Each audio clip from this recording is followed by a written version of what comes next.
बिस्मिल्लाहिर्रहमानिर्रहीम, अस्सलाम वालेकुम। प्रोग्राम सियासत टुनाइट के साथ मैं हूं शुमाइला चौधरी। हमारे आज के एजेंडा में शामिल है मार्का हक, टेक्नोलॉजी, तकब्बर, तदाद और राफेल, सब पाकिस्तान के कदमों में ढेर। अमरीका ईरान जंग में पाकिस्तानी सालसी की अमरीकी ईवानों में तारीफें। मार्का हक, पीटीवी न्यूज़ और करंट अफेयर्स की तारीखी कवरेज 24 घंटे नशरियात। इस पर डिटेल में गुफ्तगू करने के लिए हमारे साथ मौजूद हैं जवाद फैजी साहब, खालिद कयूम साहब, अहमद वड़ाइद साहब और एयर वाइस मार्शल साजिद हबीब साहब। अस्सलाम वालेकुम जी आप सब मेहमानों को। स्पेशली फैजी साहब आपको। फैजी साहब, मार्का हक को 1 साल मुकम्मल हो गया, अल्हम्दुलिल्लाह। पूरे मुल्क में जश्न का समा है। मार्का हक की कामयाबी पर हम सारे पाकिस्तानी पहली सालगिरह मना रहे हैं। और अगर बात करें अपने हरीफी दुश्मन भारत की, तो वो अपना 1 साल मुकम्मल होने पर नाकामी का, ऑपरेशन सिंदूर की नाकामी का मातम मना रहे हैं। क्या एहसासात हैं आपके? क्या एहसासात हो सकते हैं मेरे? उन्हीं दिनों हम यहाँ बैठ के गुफ्तगू कर रहे थे इसी प्रोग्राम में, और कैसी कैसी मीम्स थी, कैसे कैसे तबसरे थे, कैसे कैसे शजरे थे, कैसे कैसे ख्यालात थे, कैसे कैसे तजिए थे। देखिए, 22 अप्रैल 2025 को जो एक झूठ हम पे मुसल्लत किया गया और अपने ही लोग मरवा के, और नायब अमरीकी सदर जेडी वैंस उस वक्त हिंदुस्तान में मौजूद थे, वो जो ड्रामा रचाया गया, फिर 2 मई को वही हम नायब अमरीकी सदर कहता है कि अगर हिंदुस्तान के पास इसके सबूत व शवाहिद मौजूद है तो पेश करें। हिंदुस्तान ये इलाकाई तनाजात को हवा ना दे, ये ऑन रिकॉर्ड है। फिर हमारे DGISPR हों, हमारे वजीर इतलात हों, हमारे वजीर दिफा हों, हमारे डिप्टी प्राइम मिनिस्टर और वजीर खारजा हों, ये सबकी गुफ्तगू, और हमारा मीडिया हो, 2-4 बंदियां छाड़ के हमने यक जबान होकर ये बात कही थी, अगर हमारे खिलाफ कोई आपके पास सबूत व शवाहिद है तो पेश कर दिए जाए। वो पेश नहीं किए गए। फिर हमने ये भी बताया कि हिंदुस्तान ने क्या क्या प्लान कर रखा है पाकिस्तान पे हमलावर होने के लिए, हमने पहले ही बता दिया, दुनिया ने वो भी देख लिया। लिहाजा इस 1 साल में मैं आपसे ये अर्ज करना चाहता हूं कि इस 1 साल में वो जो साल पहले अमेरिकन प्रेसिडेंट डोनाल्ड ट्रंप ये कहते थे कि मैंने हिंदुस्तान और पाकिस्तान 2 एटमी कुव्वतों की जंग रुकवाई है, आज उस 1 साल में हम ये कह रहे हैं और वही अमेरिकन प्रेसिडेंट कह रहे हैं कि मैंने पाकिस्तानी हुकूमत, वजीर आजम, field marshal, deputy prime minister जैसी अजीम शख्सियात के कहने पे ये जंग बंदी कर रखी है इस 1 साल में। इस 1 साल से पहले वो नरेंद्र मोदी जो बैनुल अक़वामी प्लेटफॉर्म्स पे किसी आलमी कॉन्फ्रेंस के अंदर बदोबदी जफियां डाल रहे होते थे, कभी फ्रांस के सदर को, कभी वो बरतानिया जाते थे तो उनके प्राइम मिनिस्टर को फ्रैंक होने की कोशिश करते थे। आज ये सूरत हाल है। इस 1 साल में हिंदुस्तान हमें किसी बैनुल अक़वामी प्लेटफॉर्म पे नजर ही नहीं आ रहा। वो जहां उनकी सीट्स खाली हैं, निशिस्तें खाली हैं, उनकी वजारत खारजा ठप होके रह गई, वजीर आजम मुंह दिखाने के काबिल नहीं। और इसके साथ साथ उनकी जो अफवाज है, उनके लोग साल बाद कह रहे हैं हम अब संदूर 2.5 चलाएंगे और फिर 5% चलाएंगे। हमने भी ये बता दिया कि हमने जो मुकाबला किया था 1 साल पहले, इस झूठे इल्जाम के बावजूद और आपकी जारहियत के बावजूद, हमने 15% भी चीजें अभी नहीं चलाई, और हमारे पास बहुत सारी चीजें बाकी हैं। अभी ये ट्रेलर था, फिल्म अभी बाकी है। अगर कोई ऐसी नापाक हरकत करने की कोशिश की जाएगी तो शायद ये दुनिया की आखिरी जंग हो, क्योंकि जिस दुनिया में पाकिस्तान नहीं, वो दुनिया हमें काबिल कबूल नहीं। हमारी क़यादत ने भी यही मैसेज दिया, आपने और मैंने भी यही मैसेज दिया, और हमारे बच्चे बच्चे का यही मैसेज है। लिहाजा इस 1 साल में सफारतकारी हो और मुआशी मामलात हो। देखिए, इस वक्त जो इंटरनेशनल सूरत हाल है उसमें महंगाई हर तरफ है, इन्होंने हम भी पहलगाम फेस का कर रहे ड्रामा हैं। रचाया लास्ट ईयर मोदी सरकार ने, तो क्या वो मजाक नहीं था? और सब जानते हैं कि वो था तो मजाक ही। कोई मुजरिम, कोई मुल्जिम, कोई सबूत, कोई चीज वहां से पकड़ी गई, उसके बाद तो इन्होंने कोई रिपोर्ट ही नहीं दी। नहीं, वो दे भी नहीं सकते। याद है आपको, इन्होंने कह दिया था समंदरी की जो बंदरगाह है, अल्लाह दे बंदियों, नाम उसका समंदरी पहलगाम है, जो इतना बड़ा उसकी ड्रामा बंदरगाह पे रचाया, वहां इनका क्या पकड़ा इन्होंने? इन्होंने कख नहीं पकड़ा। इन्होंने सिवाय नाकामी के, सिवाय जलालत के, सिवाय रजालत के, सिवाय खबासत के, सिवाय अपना मुंह जो है वो मुंह के बल गिरने के, कख नहीं इंडिया के हिस्से में आया। फिल्मों का अब दौर नहीं है। एक दौर वो था जब बैनुल अक़वामी फर्म्स हायर की जाती थी, लॉबियस्ट हायर किए जाते थे और पाकिस्तान को दहशतगर्द साबित करने की कोशिश की जाती थी। आज वो वक्त है कि बच्चे के पास ये चलता फिरता ये मौजूद है टेक्नोलॉजी, जिसके जरिए वो देख रहे हैं कि झूठा कौन है और झूठ के सामने खड़ा कौन है, और झूठ के हवाले से भी ये कौन दावत दे रहा है कि गैर जानबदाराना तहकीकात करा ली जाए। एवं तो नहीं, हम डोनाल्ड ट्रंप हमारे वजीर आजम, हमारे फील्ड मार्शल के दिलदादा है और अजीम शख्सियात कह रहे हैं क्योंकि हमने ये किया। हमने ईरान अमेरिका जंग में भी वो किरदार अदा किया है जो कोई और नहीं कर सका। कोई बंदा, कोई वजीर आजम उन हालात में 3 मुल्कों के दौरे पे नहीं गया, और कोई फील्ड मार्शल, कोई आर्मी चीफ ईरान जैसी जंगी सूरत हाल में 3 दिन नहीं गुजार के आया। ये हमारे सीने बड़े कुशादा हैं और हमारे सीने बड़े चौड़े हैं और हम वसीउ ज़र्फ हैं। हमने तो दुनियाए अमन के लिए अपनी जानों की भी परवाह नहीं की। एक साल में हमने ये कमाया, और जितनी इंटरनेशनल यूनिवर्सिटीज है पूरी दुनिया की, वहां पे ये सब्जेक्ट जेर बहस है और ये सारे पढ़ रहे हैं, बच्चे भी पढ़ रहे हैं कि हमारे जहन में क्या डाला गया था पाकिस्तान के हवाले से, मुसलमानों के हवाले से। लिहाजा हम देख क्या रहे हैं। मेरा ख्याल है इस एक साल में वो जो हिंदुत्व और जो सेकुलरिज्म के नाम पे जी इंतहा पसंदियां थी वो भी सामने आ गई। और आखिरी जुमला एक और कह दूं, इस एक साल में हमने उनको यस्टरडे अहमद शरीफ चौधरी साहब की जबानी ये कह दिया है कि अगर अब तुम आओगे तो हम इधर से नहीं आएंगे, हम उधर से आएंगे, यानी कि परली तरफ से आएंगे और जी खैच खाच बिल्कुल। के तुम्हें अपने बॉर्डर पे लेके आएंगे। ये वो जुमले हैं जो पिछले साल कहे थे कि गूंज पूरी दुनिया में सुनाई देगी। अब की बार हमने उन्हें पहले ये कह दिया है, अगर कोई हरकत की, अगर कोई रजालत की, अगर कोई जलालत की, तो हम जी तुम्हारी परली तरफ से शुरू होंगे। और यही वजह है कि वजीर बिल्कुल, दाखिला भी बांग्लादेश में है। बहुत बहुत सारी पुराने बातें हैं। हिसाब लेंगे और एक के बदले में 3 जवाब तुम्हें देंगे, जो कि हमने दिए भी। सर साजिद, हम आपकी तरफ आएंगे। हमें ये बताएं कि हमारे शाहीनों ने के राफेल के साथ क्या किया 1 साल पहले, जिनके उन्होंने नारियल भी फोड़े, नजरें भी उतारी, लीमू भी उन्होंने सदके में दिए उसके। मुझे ये बताएं कि क्या उनके 5th जनरेशन के राफेल निकम्मे निकले, या आपकी जो फिजाइया है भारत की वो किसी रिक्शा ड्राइवरों के हाथ आ गई है। अस्सलाम वालेकुम, बहुत शुक्रिया आपका। वालेकुम सलाम जी।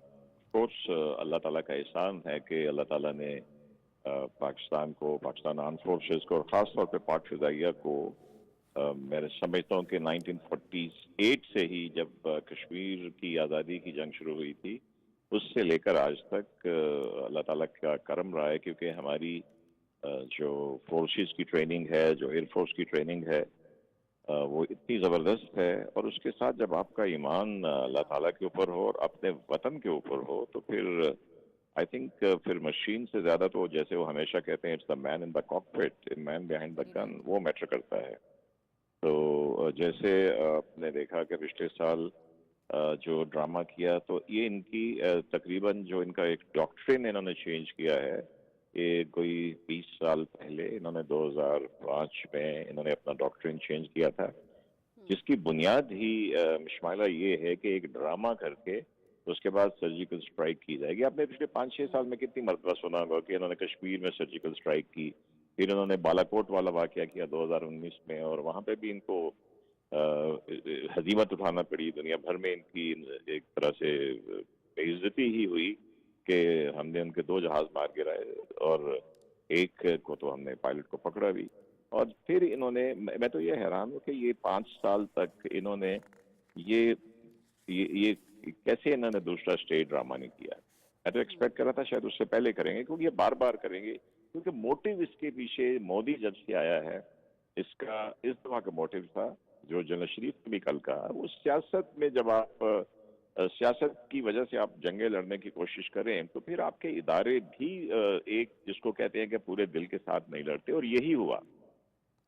आपको याद होगा कि पिछले साल जब ये हुआ, तो इनके बहुत सारे कमांडर्स ने, कुछ रिटायर्ड इनके जनरल थे जो सर्विसेज चीफ के रैंक के ऊपर रिटायर हुए थे, उन्होंने कहा कि ये जंग जबरदस्ती की जा रही है, ये मोदी अपनी सियासत को जिंदा करने के लिए कर रहा है।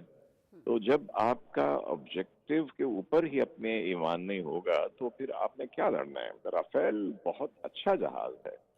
ये और बात है कि ये पहली दफा एक बाकायदा एयर बैटल में, जिसको बाकायदा जंग आप कह सकते हैं 4.5 जनरेशन की, उसमें टेस्ट हुआ है। इससे पहले इसको नेटो ने, इसको इन लोगों ने कहाँ पे इस्तेमाल किया, जहां पे आगे कोई भी नहीं था। अफगानिस्तान में किया, लीबिया में किया, सीरिया में किया, इराक में किया, जहां सामने कोई एयरफोर्स नहीं थी इनके सामने खड़े होने के लिए। अब पहली दफा इस 4.5 जनरेशन को एक एयरफोर्स मिली सामने खड़ी, तो फिर इनके साथ जो हुआ सारी दुनिया ने देखा। तो मैं ज्यादा टेक्निकल डिटेल में नहीं जाऊंगा, लेकिन ये कि हमारी फोर्सेस ने अपने सारे एसेट्स को, देखिए शुमाइला, ये जो इस वक्त बैटल है ये बड़ा चेंज हो गई है। अगर आप देखिए कि आप जिस तरह आपने पिछले साल सुना होगा कि उनके कोई 80 के करीब जहाज थे, जिसमें उनके फाइटर थे मल्टीपल किस्म के, उनके मिग 29 थे, उनके सू थे, राफेल थे, मिग्स थे, उनके साथ उनके वैक्स थे। इस तरफ हमारा भी यही था कि हमारे एरियाई थे, हमारे ए वैक्स थे, हमारे J-10 थे, हमारे F-16 थे, हमारे JF-17 थे। उन्होंने जो मोदी ने कहा, उन्होंने हर्फ ब हर्फ वही किया कि अपना सब कुछ उन्होंने दांव पे लगा दिया राफेल के ऊपर, के राफेल सब कुछ कर लेगा। जबकि हमने इंटीग्रेशन की हर एसेट की, हमारे तमाम हर तरह के जहाज एक दूसरे से कम्युनिकेट कर सकते थे। जब कम्युनिकेट करने का मतलब रेडियो के ऊपर बात करना नहीं होता, कि आप डाटा शेयर कर सकते थे एक दूसरे के साथ। तो हमने एज अ पैकेज हमने बैटल को मैनेज करके, तो इनका गुरूर, जैसे अभी हमारे दूसरे साथी कह रहे थे कि वो नंबर भी जो जिसके ऊपर इन्होंने नारियल वारियल फोड़े थे उसको भी शूट डाउन किया। तो आई थिंक एज हमारे हर एयरफोर्स में जहांबाज थे, वो डिफेंस वाला था, इंजीनियर था, पायलट था, वो साइबर वॉरियर थे, हर शख्स ने 100% डिलीवर किया और नतीजा पूरी दुनिया के सामने है। और याद रखिए कि वहां से पूरी कौम का, बाकी फोर्सेस का, हर शख्स का मोराल ऊपर गया था उस रात, जिस रात हमने 7-0 किया। और वहां से आगे फिर पूरी कौम ने, जिसको हमने नाम भी बड़ा खूबसूरत दिया, फिर मार्शल ने इम्तिहान मरसूस, तो एक सीसा पिलाई दीवार बन के फिर मुकाबला किया और फिर देखे क्या हुआ। साजिद साहब, आपने 2019 की बात की, आपने अभिनंदन साहब हमें याद दिला दिए, जिनको हमने बड़ी फैंटेस्टिक चाय पिलाई थी। तो क्या लगा उस वक्त? मोदी ने अपनी आवाम को कहा कि अगर मेरे पास राफेल होते तो रिजल्ट कुछ और होता। हमने तो बात सीरियस ही ले ली, दिल पे ही ले ली, समझे हमारे शाहीनों ने। इस साल जब उसने एक ये ड्रामा रचाने की कोशिश की दोबारा से, तो हमने उसको राफेल का जो घमंड था, वो कहते हैं ना असल के साथ सूद भी वापस करना, तो हमने राफेल के साथ S-400 का तोहफा भी दिया। क्या कहेंगे, मोदी को क्या लगता है कि हम सिर्फ चाय ही पिलाएंगे? हालांकि चाय बेचना और पिलाना तो मोदी का काम है। वो चाय भी कुछ सस्ती नहीं थी। एक 4th generation modified MiG 21, platform पुराना था 40 साल, लेकिन वो मॉडिफाइड था तो 4th जनरेशन, वो भी इसराइलियों ने किया था। तो वो चाय भी उनको बड़ी महंगी पड़ी थी। और इस दफा जो उनके साथ हमने किया, देखिए ये जो बैटल है ये पूरी चेंज हो गई। आपने 2019 की बात की, 19 से यहाँ तक पहुंचते पहुंचते पिछले 6 साल में, 5 साल में बहुत ज्यादा चेंज आ गई। अब आपने 2019 में मल्टी डोमेन का नाम सुना था? किसी ने नहीं सुना था। साइबर वॉर का सुना था कि साइबर वॉर भी, हाँ, नेट सेंट्रिक वॉरफेयर होती थी, लेकिन आप ये देखिए कि कितनी तब्दीली आई। और इससे क्या हम देखते हैं कि पाक फिजाइया ने ये तैयारी करके रखी थी, तो आपने इस्तेमाल किया ना। आपने मल्टी डोमेन्स में ऑपरेट किया, आपने साइबर वॉरफेयर में उनकी चीजें हैक कर दी, जो हम कहते हैं। और वाकई ठीक है, उनके नॉर्थ वेस्टर्न इंडिया की 70% की बिजली हमने हैक कर ली, उनके पंपिंग स्टेशन हैक कर लिए, उनके इवन। और मैं आपको ये भी बताऊं कि हमारे कुछ ड्रोन्स होते हैं ना, जिनको आप भेज देते हैं, उनकी बैटरी होती है, वो 4 घंटे चलेंगे, 5 घंटे पेट्रोल चलेगा, उतना चलते हैं। हमारे drone, let me very confidently tell you, हमारे ड्रोन वो हार्मलेस ड्रोन थे जो सिर्फ इंफॉर्मेशन भेजते हैं। हमने इंटेंशनली, हम उनकी सिविल आबादी को निशाना नहीं बनाना चाहते थे। मोदी के ऑफिस के ऊपर फिरते रहे और उसके बाद वो वहां से डिस्टेंस पे ऊपर जाके उनको सेल्फ डिस्ट्रॉय किया, सिर्फ उनको बताने के लिए कि हम यहाँ तक भी पहुंच सकते हैं। तो और मैं समझता हूँ कि इसके लिए I must give credit air force के पॉइंट ऑफ व्यू से सब कमांडर्स को। लेकिन ये जो मल्टी डोमेन और साइबर वॉर है, ये air chief marshal Zaheer Ahmed Babar Sidhu कमाल है। ये उन्होंने पिछले जो 5-4 साल में तैयारी की, और जितनी जल्दी J-10 को इंडक्ट किया, इस्माइला, ये एक नया जहाज आता है ना, उसको इंडक्ट करना ये नहीं कि आ गया और आपने चलाना सीख लिया।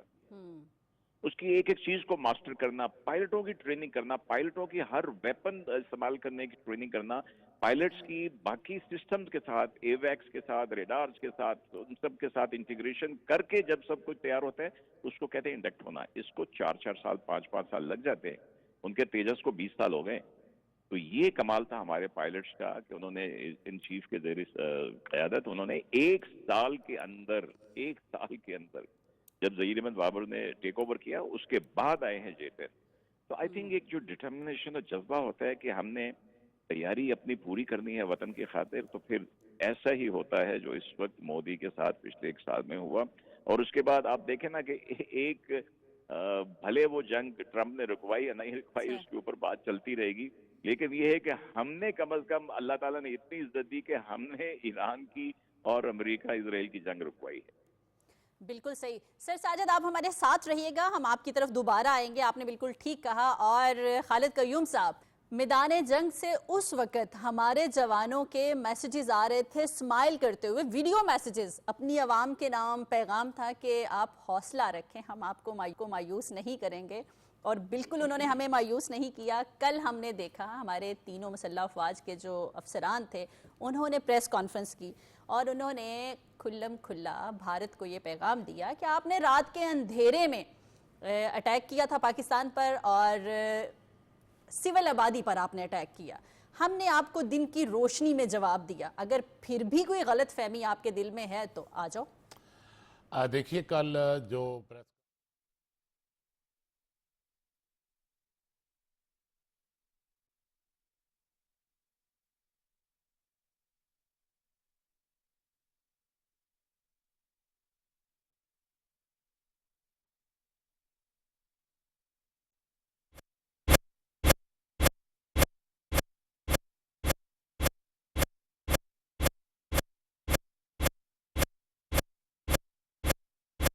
है कि पूरी दुनिया के अंदर जो है वो भारत का जो बयानिया था, भारत का जो मौक़िफ़ था, उसको दुनिया ने मुस्तरद किया।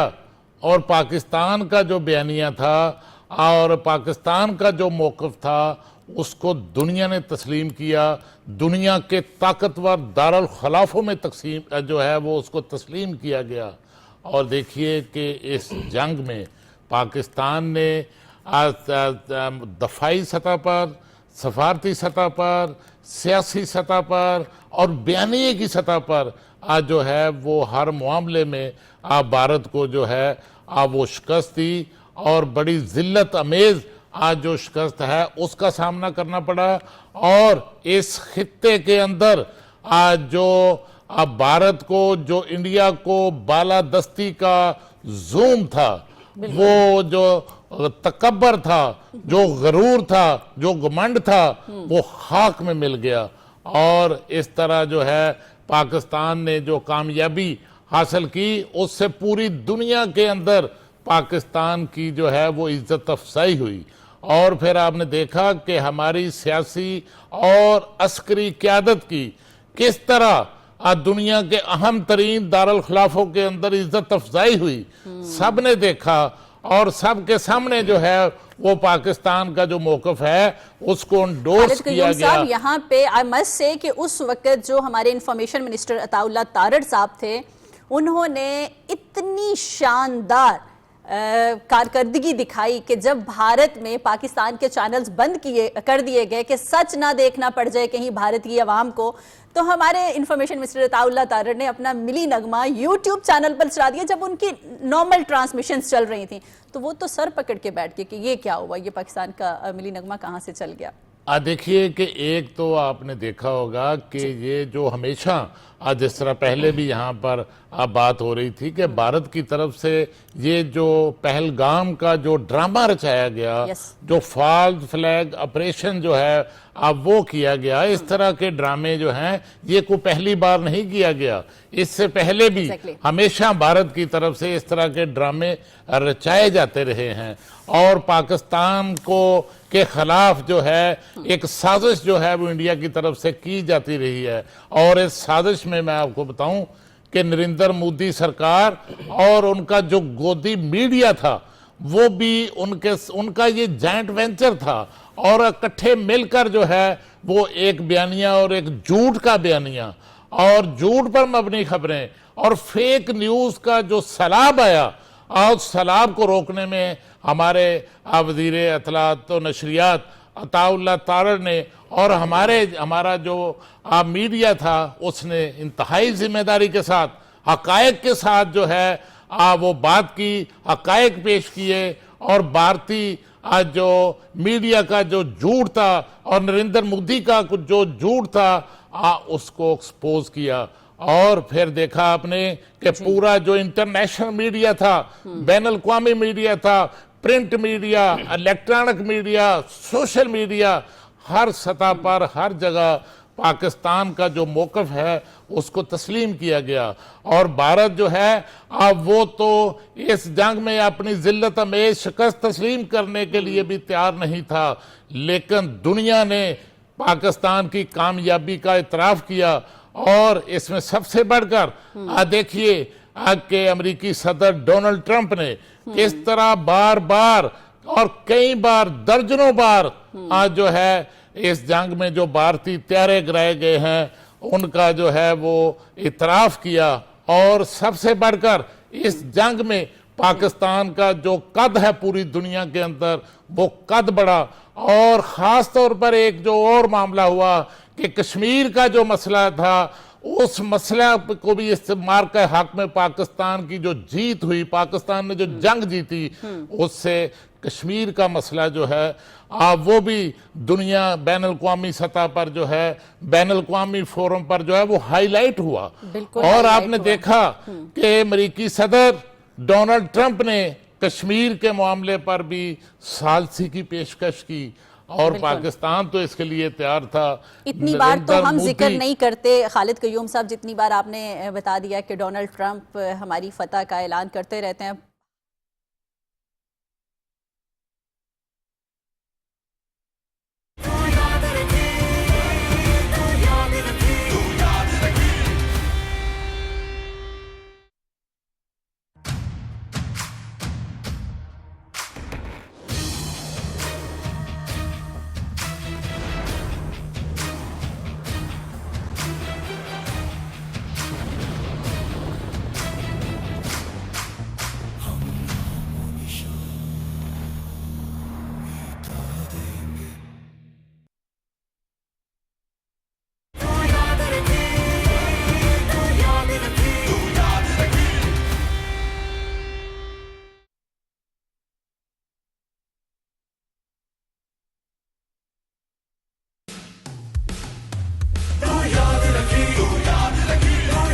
और पूरी कौम, फिर उस वक्त तो लोगों ने, मीडिया ने इतनी हाइप क्रिएट की और उसको मोदी को खुद भी एक बंद गली में दाखिल कर दिया, जिससे उसकी सियासत का जनाजा निकल गया, जिससे उसकी सफारतकारी दुनिया में खत्म हो गई। और दुनिया में वो जो पाकिस्तान का एक एजेंडा रखता था, भारत के पाकिस्तान को कार्नर कर देंगे, तनहा कर देंगे, वो खुद तनहा होता रहा। और एक साल के दौरान आप ये देखिए कि दुनिया में जहां पर पाकिस्तान के चर्चे होते रहे, भारत वहां पर आइसोलेट रहा और मोदी वहां पर जाने से कतराते रहे, बल्कि छुपते रहे। और उनके जख्मों के ऊपर जो नमक है वो समझ ले कि व्हाइट हाउस से लेकर पूरी दुनिया ने वहां पर जो है पाकिस्तान की जीत के चर्चे किए। तो पाकिस्तान की जो जीत है वो कौम के बिना मुमकिन नहीं हो सकती थी। पूरी कौम ने स्टैंड लिया। और फिर ये देखिए कि इस वार में ये कोई खाली एक मार्का के ऐसा कोई वाकया नहीं है। मैं ये समझता हूं इस वाकये ने पूरी कौम के मुस्तकबिल का और पाकिस्तान के दिफाई निज़ाम का एक तयन भी कर दिया हमारी सिमत का, कि हम जो है वो बड़ी तेज़ी के साथ उस बुलंदियों को पहुंच गए, दिफाई तौर पर इतने मजबूत हो गए कि हमने दुश्मन को महज 4 घंटों में सहरा में, फ़िज़ा में, समुद्र में, साइबर में, तकब्बर में, और उसको भारत को जो है उसको 4 घंटों में चारों शाने ऐसे चित किया कि वो भागा भागा फिर अमेरिका चला गया। कि अमेरिका यानी जाकर राब्ते करता रहा कि हमें पाकिस्तान से बचा लें। और फिर पाकिस्तान ने अमन की खातिर, क्योंकि जो पाकिस्तान का हमने क्या है नैरेटिव कि है, कॉल भी नहीं उठाएंगे फिर। यानी कि हमारा नैरेटिव क्या है, पाकिस्तान की सियासी और उसकी क़यादत का क्या नैरेटिव है। हम ये समझते हैं कि हमारा किसी किस्म की दहशतगर्दी के साथ पाकिस्तान का कोई ताल्लुक नहीं, हम अमन चाहते हैं, लेकिन अमन की जो ख्वाहिश है वो बिल्कुल हमारी है, खित्ते के लिए, लोगों के लिए, पूरी दुनिया के लिए, लेकिन वो कमजोरी नहीं है। भारत ने हमारी अमन की ख्वाहिश को कमजोरी समझा और उसने वार जब किया तो फिर ये देखिए कि 6 सितंबर 1965 के यौम दिफा से लेकर 10 मई 2025 के यौम दिफा तक फिर पाकिस्तान का जो दिफा है वो निकाबले तस्कीर होता। फिर पूरी दुनिया ने देखा चविंडा के महाज के ऊपर 1965 में जब टैंकों की लड़ाई चल रही थी तो 200 से ज्यादा टैंक उस वक्त उसके पास से, भारत के पास थे, और चविंडा में बैठे थे और बात क्या कर रहे थे कि हम लाहौर पहुंचेंगे, नाश्ता करेंगे, चाय पिएंगे, जैसे आपने पहले खुद फरमाया, चाय तो हम उनको पिलाएंगे, अच्छे तरीके से उनको चाय पिलाएंगे, और हमने पिलाई भी उनको। और ये देखिए कि हमारे पास 110-20 के करीब हमारे टैंक थे, तो हमने उनको टैंकों के जरिए भी हराया था। का कब्रिस्तान कहा जाता है वड़ाइच साहब। सर साजिद हबीब सर, आपने कल प्रेस कॉन्फ्रेंस तो देखी होगी डीजी ISPR साहब की, उसमें उन्होंने बड़ा क्लियर कट कहा है कि अगर जंग लड़नी है, अगर आपको इतने ही शौक हैं, अगर आपने इतनी ही गलत फहमियाँ पाली हुई हैं, तो ये क्या ऑपरेशन संदूर औरतों वाला नाम रखा हुआ है, कोई मर्दों वाली बात करे। वैसे ही आपने अपनी फिजाइया को सियासत की नज़र कर दिया, उनको तो अपना काम करने नहीं दे रहे, और अभी जो हमने मार्काए हक में आपको सिर्फ 10% अपनी जो है वो ताकत दिखाई है, 90% भी हमने आपके लिए संभाल के रखी है। जब शौक हो आ जाना, बच्चे लगते हो तुम हमारे।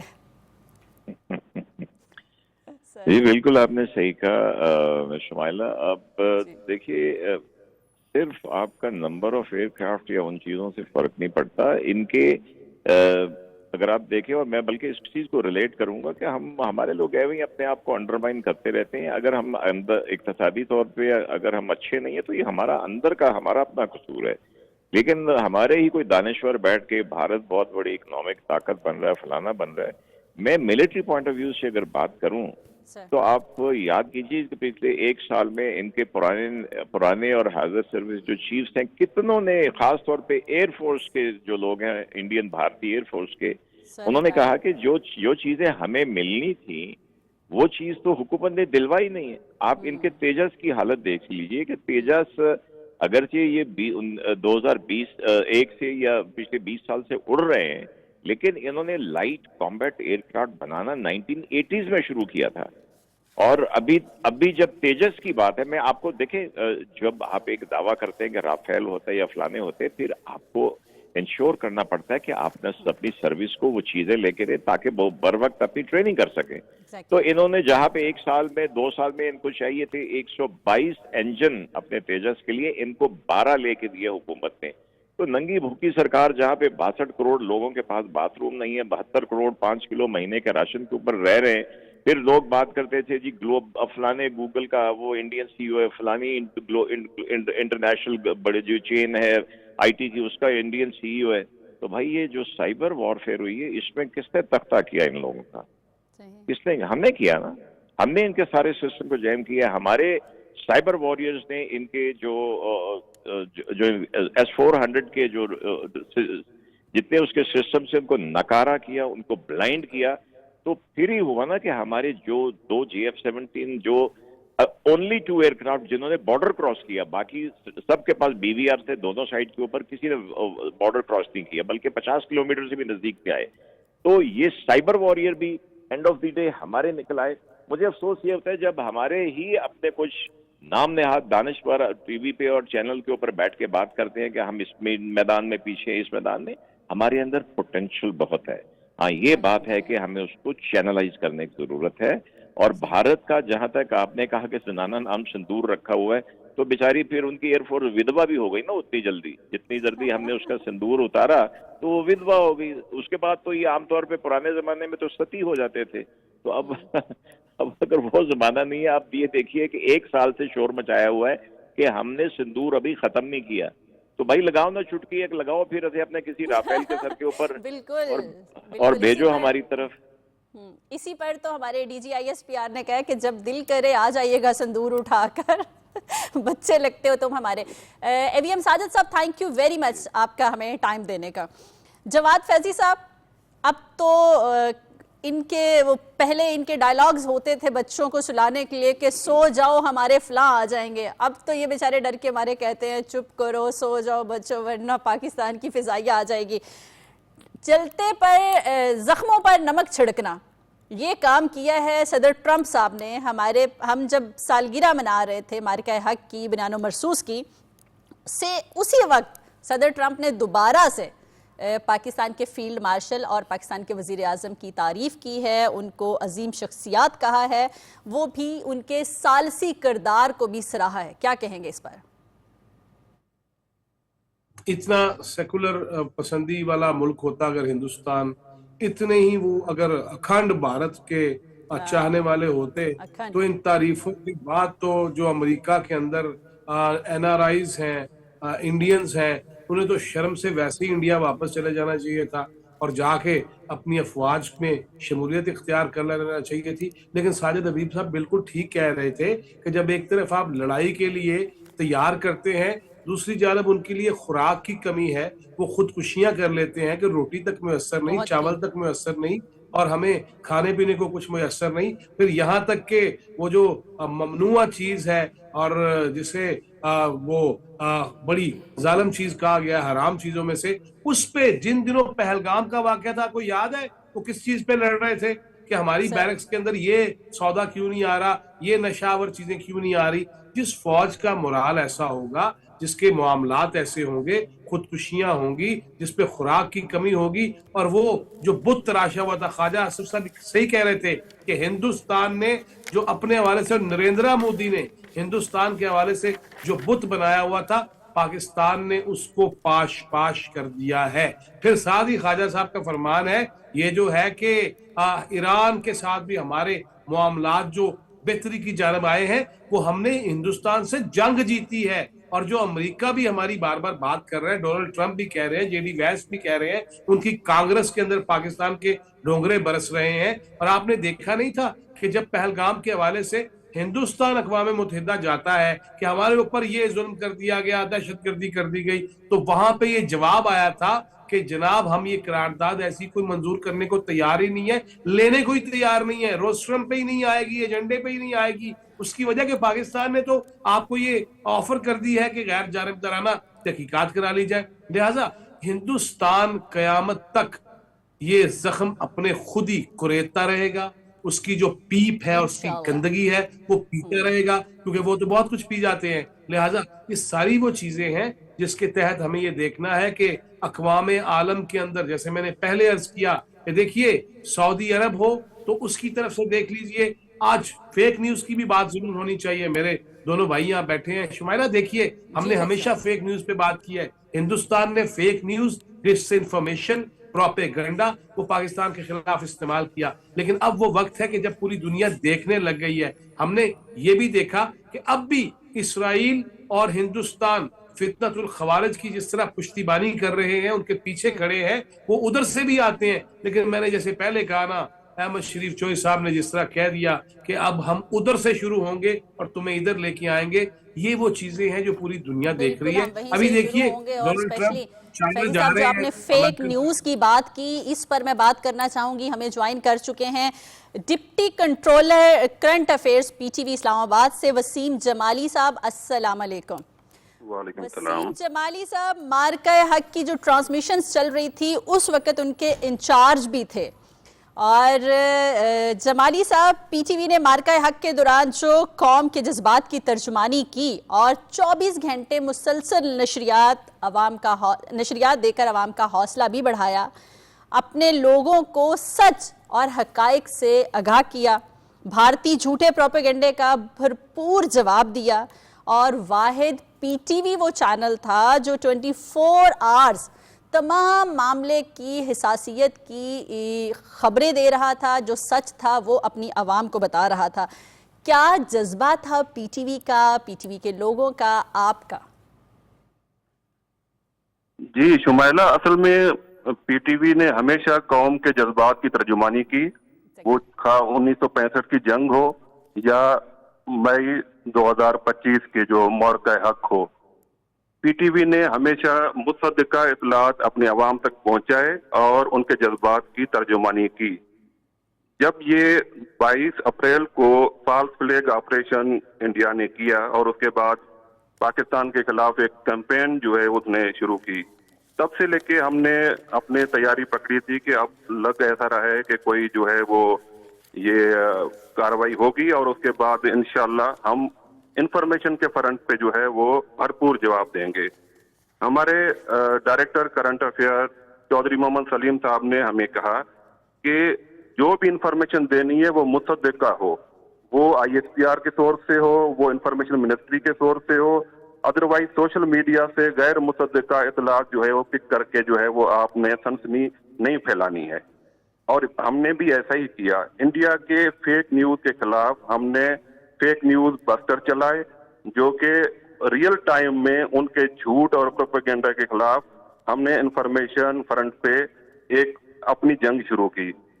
और हमने कौम को और दुनिया को ये दिखाया कि पाकिस्तान और PTV जो है इंफॉर्मेशन में भी उतने ही आगे हैं जितने हमारे माशाल्लाह मिलिट्री जो है फोर्सेस जंग के लिए तैयार हैं। और दुनिया ने देखा है कि इंडिया का जो इंफॉर्मेशन और उनके जो चैनल और जो गार्बेज और जो झूठ वो फैला रहे थे उनमें कोई जान नहीं, जबकि पाकिस्तान और PTV की तरफ से जो इतलात आ रही थी वो बिल्कुल बरहक और सच थी। और उस वक्त ये जज्बा जो है वो दीदनी था जब कंट्रोल पैनल में हमें ये इतला मिली कि पाकिस्तान ने राफेल तैयारे जो है वो गिराए, जो कि दुनिया की हिस्ट्री में पहली मर्तबा था कि फील्ड में जो है राफेल तैयारे गिराए गए। आप अंदाजा करें कि उस वक्त जो है वो PCR में नारे तकबीर, अल्लाहू अकबर, पाकिस्तान जिंदाबाद, पाक फौज जिंदाबाद के नारे जब गूंजने लगे, जब AS-400 सिस्टम पाक आर्मी ने तबाह किया और पाक एयरफोर्स ने वहां पर जो है हमला किया, और वो मेरी जिंदगी और कैरियर का एक यादगार लम्हा था। आप ये देखें कि पूरे PTV के जो है वो जो स्टाफ था, चाहे वो करंट अफेयर हो, न्यूज हो, इंजीनियरिंग हो, हमारे रिसर्चर हो, कोऑर्डिनेटर हो, वो मैट्रिक्स बिछा के जो है पूरा हफ्ते तक जो है वो PTV में ही उन्होंने कयाम किया और 24 आवर्स हमने इतलात अवाम तक पहुंचाई। और ये जब जंग खत्म हुई, जब इंडिया ने हथियार डाल दिए और अमेरिका से रिक्वेस्ट की जंग बंद करवाने के लिए, उसके बाद जो है वो हमने वो ट्रांसमिशन जो है अपनी खत्म की। Thank you very much Jamali साहब, इतनी डिटेल में हमें बताने के लिए और एहसास दिलाया। हमें पहले भी एहसास है और स्पेशली मैं यहाँ पर अपने इंफॉर्मेशन मिनिस्टर अताउल्लाह तारड़ साहब का शुक्रिया भी अदा करूँगी, उनको खराज तहसीन भी पेश करूँगी। जिस तरह वो 24/7 ऑन टो थे, जिस तरह से हमें सारी इन्फॉर्मेशन दे रहे थे। हम अगर अपनी बात करें, स्टाफ की बात करें, तो हम शिफ्ट्स में लगे हुए थे ट्रांसमिशंस करने। एंकर्स भी चेंज हो रहे थे, स्टाफ भी चेंज हो रहा था। अगर नहीं कोई चेंज हो रहा था तो वो PTV के जो डायरेक्टर सलीम चौधरी साहब हैं, जो हमारी कंट्रोलर साहिबा हैं साइकी बतूल साहिबा, वो और कुछ ऐसे गुमनाम मुजाहिद जो साथ साथ 24/7 ऑन टो, जो मैंने कहा है, वो इस तरह से थे कि वो जाग भी रहे थे, सर्विसेज भी दे रहे थे, सारी इंफॉर्मेशन को चेक भी कर रहे थे कि ठीक आ रही हो। तो सब ने मिलकर ये जंग लड़ी, जीती और अल्हम्दुलिल्लाह आज हम पूरी दुनिया में उस इज्जत को एंजॉय कर रहे हैं जिसका 1 साल हो गया। जी खालिद कयूम साहब, आप कुछ कहना चाहेंगे लास्ट में? देखिए, इसमें कोई शक नहीं कि PTV ने जो है मार्का हक में हकायक बयान किए और जो फेक न्यूज का सैलाब था भारतीय मीडिया के अंदर, उसका जवाब दिया।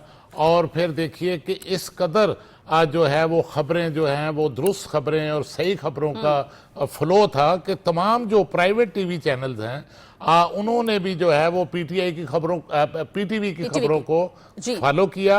और इसके साथ जो इंटरनेशनल मीडिया था, इंटरनेशनल मीडिया जो है उसने भी PTV की खबरों और नशरियात को जो है वो फॉलो किया। और मैं समझता हूँ कि हमारे वज़ीर इत्तलात व नशरियात जनाब मोहतरम अताउल्लाह तारड़ साहब की क़यादत में आज जो है वो PTV ने और पाकिस्तान के मीडिया ने आज जो है वो इंडियन मीडिया की जो झूठी खबरें थी, झूठ का जो सलाब था, 3 बजे उठ जो कर हमें फेक न्यूज इंफॉर्मेशन थी, दे उनका रहे थे। जवाब दिया। जी बिल्कुल, अहमद वड़ाइद साहब, अताउल्लाह तारड़ रात को 3-3 बजे उठकर, बल्कि सो ही नहीं रहे थे, हमें इन्फॉर्मेशन दे रहे थे और साथ साथ जो है हमें वो लूप में रख रहे थे कि अवाम जो है उसको सिचुएशन से आगाह किया जाए।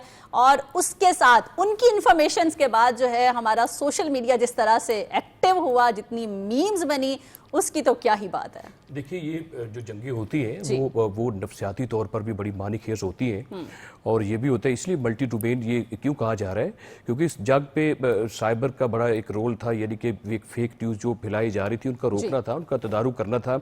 आपने बड़े खूबसूरत अंदाज में ये बात कही कि हम एंकर शिफ्ट बदल रही थी, बात कर रहे थे। अगर नहीं बदल रहे थे तो आला ताड़ सब तो नहीं बदल रहे होंगे, वो तो एक ही इन्फॉर्मेशन मिनिस्टर वो अब काम कर रहे थे। और DGISPR उनका एक बड़ा एक अहम रोल था कि वो जो इन्फॉर्मेशन दे रहे थे, वो जो एक दफाई महाज के ऊपर खड़े होकर जो बात कह रहे थे, पूरी दुनिया को बता रहे थे, वो बिल्कुल हकायक के साथ चल रही थी। और भारत जो बात कर रहा था वो हकायक के बरक्स थी। पाकिस्तान के जो मीडिया है, चाहे वो सरकारी मीडिया है, चाहे वो प्राइवेट मीडिया है, तमाम मीडिया ने एक भरपूर मुस्बत अंदाज में एक किरदार अदा किया और दुनिया को बताया कि पाकिस्तान का मौकफ जो है वो बिल्कुल ठीक है, बिल्कुल दुरुस्त है। और फिर दुनिया ने हमारी जो कोशिशें थी उसको फिर तस्लीम किया और फिर दुनिया ने इस बात को मान लिया कि पाकिस्तान जो है वो हर लिहाज में, यानी कि साइबर में भी और नफ्सियाती जंग में भी, इत्माद में भी, इत्तेहाद में भी, बातचीत में भी, हर बात में आगे निकल गया है। और पाकिस्तान का जो कंडक्ट है दिफाई तौर पर वो बड़ा वाज़ेह हो गया है। और यही बात है कि आज दुनिया की जो मिलिट्री जो स्ट्रेटजिक एक समझ ले कि जो दरसगाहें हैं वहां पर पाकिस्तान की एंटी राफेल जो टेक्नोलॉजी को हमने उसको खत्म किया भारत की, उसके ऊपर हमने उनकी बहुत सारी चीजों लेसन पढ़ाए जा रहे हैं, बहुत सारी चीजों को खत्म किया। फैजी साहब, दो न्यूक्लियर पावर्स जो हैं वो आपस में सीरियस जंग लड़ रही हों और एंकर्स नए कपड़े बनवा रहे हों, आप मीम्स डिस्कस कर रहे हो, पूरी कौम जाग रही हो और एंजॉय कर रही हो कि अब हमने क्या करना है, सारी मीम्स बनाई जाती थी एक एक एक्ट पर, तो क्या कहेंगे आप? एक साल बाद भी आप उतना ही एंजॉय कर रहे हैं?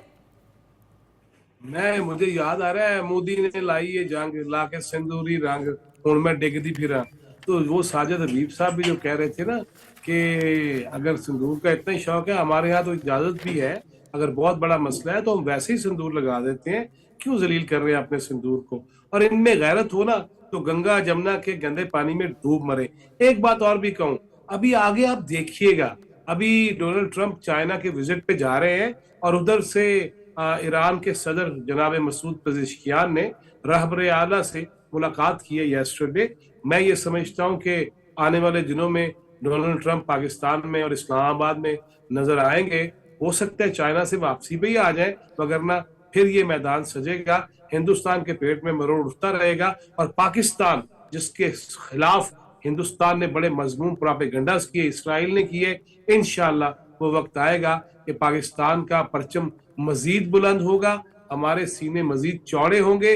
और मीडिया की जहां तक बात है, आज वजारत दाखिला क्या एक इलामिया आया है कि यूएई के हवाले से वो खबरें मत फैलाई जाएं जो चंद आकबत नादेश ये फैलाते हैं कि किसी फिरके के खिलाफ या किसी मुल्क के बाशिंदों के खिलाफ कोई ऑपरेशन है। वहां पे जो उनके कवानीन है जो उनकी खिलाफ वर्जी करता है, और पूरी दुनिया में हमारे मुल्क में भी अगर कोई खिलाफ वर्जी करता है तो हमें भी उसको सजा देनी चाहिए। लिहाजा मैं ये समझता हूँ कि चूंकि अब फेक न्यूज और प्रोपेगेंडा और गोदी मीडिया की बात हो रही है, जो चंद काली भीड़े हैं पाकिस्तान में उन पे भी हमें नजर रखनी चाहिए और ऐसे मामलात को रद्द करना चाहिए जो मजमूम साजिश के तहत इसराइली हिंदुस्तानी फितनतुल खवारिज की साजिशों के बायस यहाँ पे कोई अजहान साजी या ज़हन साजी करना चाहते हैं, उनसे बच के रहना चाहिए। और ये बड़ा बर वक्त वजारत दाखिला का एलामिया आया है। हमें ये इख्तियार बहरहाल बीइंग अ जर्नलिस्ट, आज़ादी है सहाफत अपनी जगह मुसल्लमा, लेकिन आज़ादी जो है ना वो मुल्क के मामलात को खराब करके डिसइंफॉर्मेशन फैला के उसे आज़ादी सहाफत नहीं कहा जाता, बल्कि उसे मुल्क दुश्मनी कहा जाता है, स्टेट दुश्मनी कहा जाता है, इंसानियत दुश्मनी कहा जाता है, जहाँ पे आप जहन परागंदा करें, जहर आलूद करें अपनी ही रियासत के खिलाफ या किसी भी ब्रदर मुल्क के खिलाफ, वो ईरान के खिलाफ कोई करे, सऊदी अरब के खिलाफ कोई करे या यूएई के खिलाफ करे, वो नहीं बनता। ये मामलात रियासत के हैं, वो तो नहीं हमें बनता फैजी साहब, वो तो नहीं बनता। लेकिन मैसेज देना चाहूंगी मोदी सरकार को और स्पेशली भारत को कि जो पाकिस्तान में माएँ हैं ना वो बहादुर बच्चे जनती हैं, और ये जो आप जिसको मौत और लड़ाई और ये कहते हैं उसको हम शहादत का नाम देते हैं, और शहादत हम पाकिस्तानियों की ख्वाहिश भी है, एजाज़ भी है, और इसको हम कहते हैं ना चूम कर गले लगाते हैं, बिल्कुल ऐसा ही करते हैं। आपको यही कहेंगे कि दोबारा इस तरह की गलती मत करना। अगर दोबारा ऐसी कोई गलती की तो आपको कॉल करने का और संभलने का मौका नहीं दिया जाएगा। प्रोग्राम का वक्त खत्म हुआ, हमें इजाजत दीजिए, अपना ख्याल रखिएगा, अल्लाह हाफिज। पाकिस्तान हमेशा जिंदाबाद।